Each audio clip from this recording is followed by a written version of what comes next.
위하여 살면 주 닮으리니 널 보는 이마다 주 생각하리.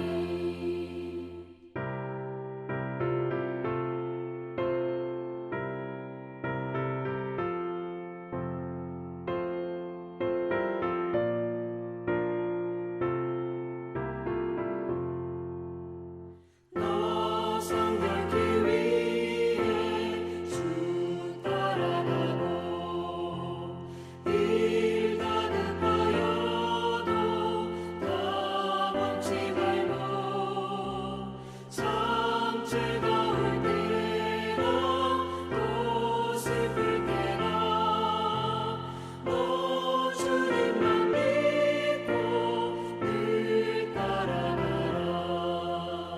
너 성결케 위해 늘 기도하며 내 소원을 주께 다 맡기어라. 너 성령을 받아 주 섬겨 살면 저 천국에 가서 더 잘 섬기리.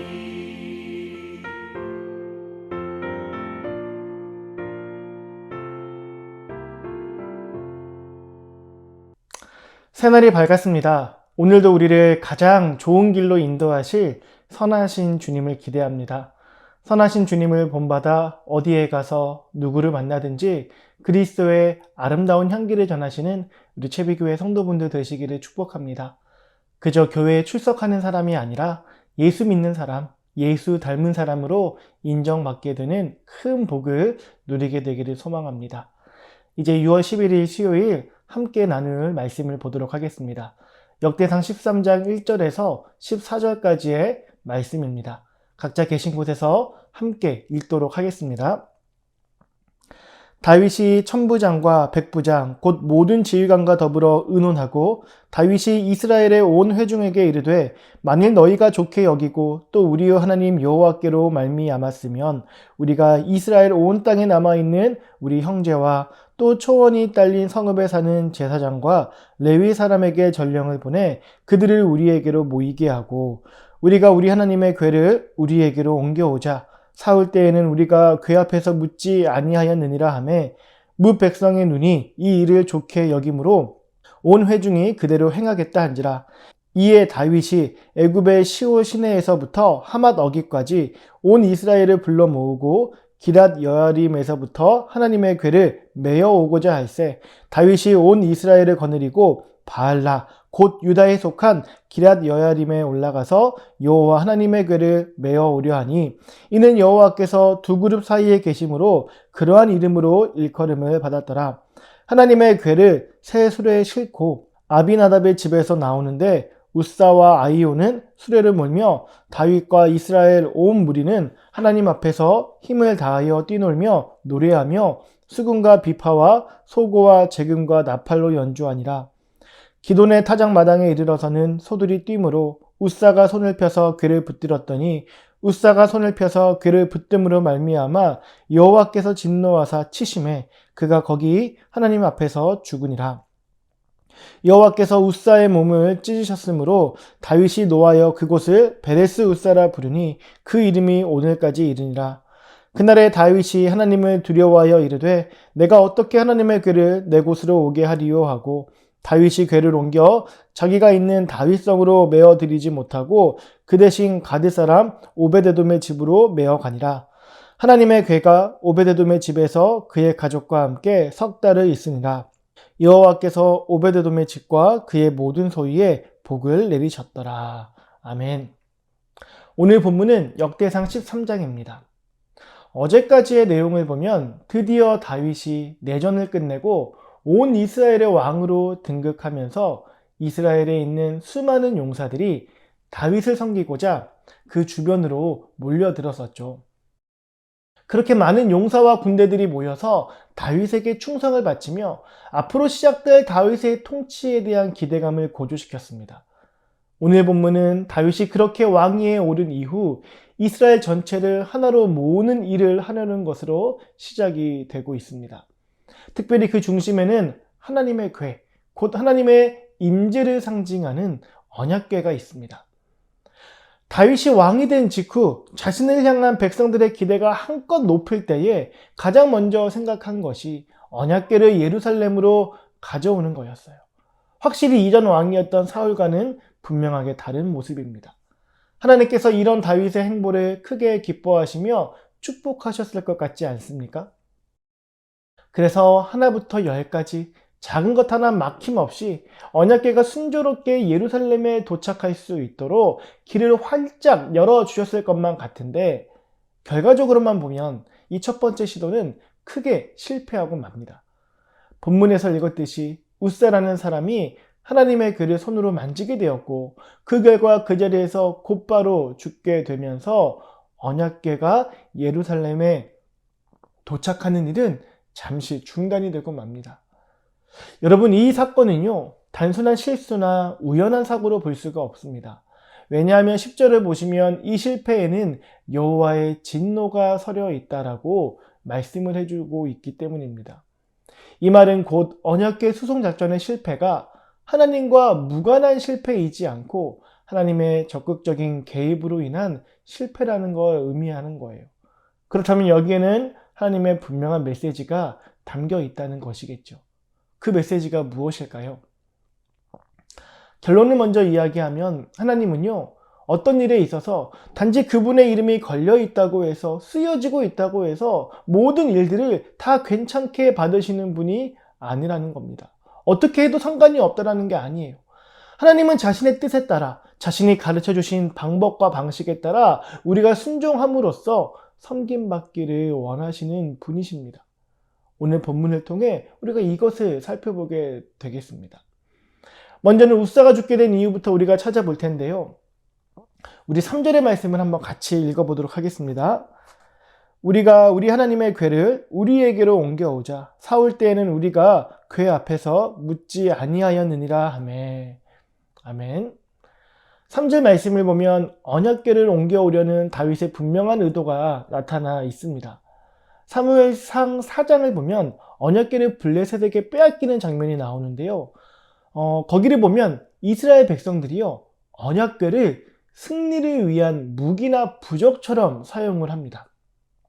언약궤를 자신들의 승리를 위한 도구 정도로만 생각을 했던 거예요. 그런데 다윗은요, 그렇지 않습니다. 자신이 왕이지만 자신의 마음대로 통치하지 않고 하나님의 뜻을 묻기 위하여 언약궤를 옮겨오려고 하였던 것입니다. 하나님 앞에 참 겸손하고 바른 모습인 거예요. 여러분들이 하나님이라면 이런 다윗을 어떻게 바라보셨을 것 같습니까? 너무 귀하고 기특하게 바라보지 않았겠습니까?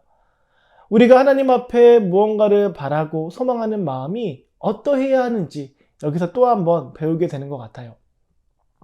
한편 이런 왕을 바라보는 백성들의 입장은 또 어땠을까요? 하나님을 섬기는 민족인 이스라엘의 왕으로서 전임자였던 사울은 참 불안감이 많았던 왕이었는데 왕위에 오르자마자 언약궤를 가져와 하나님의 뜻을 묻겠다 이야기하는 다윗 왕에게 이스라엘 백성들은 오랜만에 든든함과 더불어 만족감을 느꼈을 것입니다. 이스라엘 민족의 흥망성쇠는 어떤 제도나 군사 전략에 있지 아니하고 하나님을 얼마나 제대로 섬기며 살아가느냐에 달려 있다라는 것을 그들 역시 잘 알고 있었기 때문에 왕위에 오르자마자 신앙의 중심을 바로 세우고자 언약궤를 옮겨오자라는 이 다윗 왕의 제안에 모든 백성들은 쌍수들어 환영하며 동의하였습니다. 모처럼 만에 이스라엘의 왕으로부터 백성들에 이르기까지 모두가 한마음이 되어 언약궤를 옮겨오고자 하였던 것이죠. 자, 그렇게 모두의 마음이 모아지게 되었는데 사실 수많은 사람들의 마음을 모으는 것도 참 어려운 일이지 않습니까? 근데 그 어려운 일을 해냈으니 그 이후에는 어떻게 해도 다 괜찮은 것이었겠습니까? 하나님을 위한 일에 사람들의 마음까지 다 모았으니 나머지는 상관이 없는 걸까요? 만약 그 나머지에 대한 하나님의 구체적인 지침이나 말씀이 없으셨다면 괜찮을 수도 있겠다 싶습니다. 그런데 그렇지가 않고 나머지에 해당하는 일에도 하나님의 구체적인 지침이 주어져 있다라면 우리는 어디까지 순종해야 하는 것이겠습니까? 하나님의 말씀이 주어진 데까지 순종해야 하는 것이죠. 웃사가 죽음을 맞이한 것에는 바로 이런 배경이 있는 겁니다. 민수기 4장 15절의 말씀을 제가 한번 읽어보도록 하겠습니다. 진영을 떠날 때에 아론과 그의 아들들이 성소와 성소의 모든 기구 덮는 일을 마치거든 고앗 자손들이 와서 맬 것이니라. 그러나 성물은 만지지 말라. 그들이 죽으리라. 회막 물건 중에서 이것들은 고앗 자손이 맬 것이며. 아멘. 이 민수기 4장 15절 말씀에 따르면 언약궤는 어떻게 옮겨져야 합니까? 오늘 본문에 나오는 모습처럼 수레에 실어 나오면 안 되는 것이죠. 나름 신경 쓴다고 사용한 적 없는 새 수레에 실긴 했는데 이건요, 과거의 블레셋이 이스라엘로부터 빼앗은 언약궤를 다시 이스라엘에 돌려보낼 때 새 수레에 실어 보냈는데 그 방식과 똑같은 것이었어요. 민수기 4장 15절 말씀에 따라 언약궤는요, 고앗 자손들이 와서 어깨에 메고 운반해야 했습니다. 만약 이렇게 하나님께서 주신 지침에 순종하는 모습으로 언약궤를 운반하였더라면 웃사가 성물에 손을 대는 일은 없었을 것입니다. 성물은 만지지 말라, 그들이 죽으리라. 이 말씀이 실현되는 일은 없었을 거예요. 결국 하나님의 말씀대로 섬기지 않음으로 인하여 웃사가 죽음을 당합니다. 수레를 끌던 소들이 뛰다가 언약궤가 흔들리게 되고 그것이 떨어질까 싶어 웃사가 성물인 언약궤에 손을 대었기 때문이죠. 그런데요, 이 모습에서 하나님에 대해 불편함을 느끼는 성도분들이 제법 계시는 줄 압니다. 사랑이신 하나님께서 성물 옮기는 방법이 틀렸다고 사람을 죽이기까지 하시나 싶은 거죠. 수레에 실든 사람이 매든 어찌됐든 안전하게 운반만 하면 되는 거 아닐까 생각할 수 있지 않겠습니까? 그런데 이건요, 성물을 옮기는 방법이 마음에 들지 않아서 하나님이 그러신 게 아니에요. 이스라엘 백성들이 하나님의 말씀을 소홀히 여기어 궁극적으로는 하나님의 거룩함을 훼손한 것이 바로 이 문제의 본질인 것입니다. 생각해 보세요. 민수기 4장 15절의 말씀을 이스라엘 백성들 중에 아무도 몰랐을까요? 그렇지 않았을 겁니다. 그렇다면 이야기가 달라지죠. 이스라엘 백성들은 어떻게 해야 되는지 알고 있었으면서도 하나님의 말씀에 순종하지 않았던 겁니다. 하나님을 위한다면서 정작 하나님의 말씀에는 순종하지 않는 이율배반적인 모습을 보였던 거예요. 그렇다면 신앙의 중심을 바로 세우려는 다윗의 의도조차 의심을 받을 수밖에 없습니다. 단지 왕권 강화와 국력 집중을 위해 하나님을 이용하려 한 거였구나. 그렇게 된다면 선대 왕인 사울과 다윗은 다를 바가 없는 거예요. 지금 언약궤를 옮기는 일은요, 왕으로 등극한 다윗이 야심차게 진행하는 일이었습니다. 왕부터 백성들에 이르기까지 모두가 마음을 모은, 곧 모두의 시선이 집중된 일이었어요. 그런데 여기서 하나님의 구체적인 지침이 분명히 주어져 있음에도 불구하고 그것에 따르지 않고 자신들에게 편하고 쉬운 방식으로 일을 진행하게 된다면 그것이 앞으로 이스라엘 백성들을 어떠한 길로 인도하겠습니까? 의도만 괜찮다면 방식은 아무래도 상관이 없다라는 아주 위험한 결과를 초래할 수 있는 겁니다. 사람들에게 하나님을 전하고 싶다는 선한 의도로 사람들이 불편해할 만한 복음의 내용들을 전하지 않게 된다면 그것이 과연 하나님을 기쁘시게 하는 일이 되겠습니까? 하나님을 노엽게 하는 일이 되겠습니까? 반쪽짜리 복음으로는 우리는 절대 거룩해질 수가 없는 거예요. 하나님의 말씀에 순종하지 않고서 거룩해질 수 있는 방법은 존재하지 않습니다. 따라서 웃사에게 일어난 비극은 참으로 안타까운 일은 맞지만 새로 세워진 왕과 더불어 이 민족이 하나님의 거룩한 백성이 되기 위해서는 모두가 한 가지로 하나님의 말씀을 가벼이 여기는 이 상황을 하나님께서 그냥 지나치실 수가 없으셨던 것입니다. 하나님은 진정 사랑이 많으신 분이시긴 하지만 사랑을 주시자고 우리의 거룩을 포기하는 분은 아니시기 때문이에요. 우리가 하나님의 사랑을 온전하고도 완전하게 누리기 위해서는 거룩한 삶이 반드시 필요하기 때문이죠.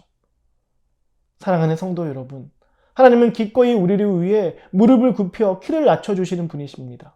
우리와의 친밀함을 즐거워하시는 분이세요. 그런데 그것이 우리가 하나님을 함부로 대하거나 하나님의 말씀을 안 듣거나 가볍게 여겨도 되는 이유가 되지는 않습니다. 오히려 우리는 자신을 낮추시는 하나님의 겸손함을 따라서 우리 역시 더 겸손한 자세로 주님의 말씀 앞에 엎드려야 합니다.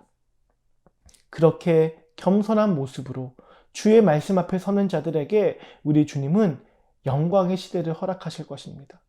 후에 다윗은 하나님의 지침에 순종함으로 마침내 언약궤를 성공적으로 옮기게 됩니다.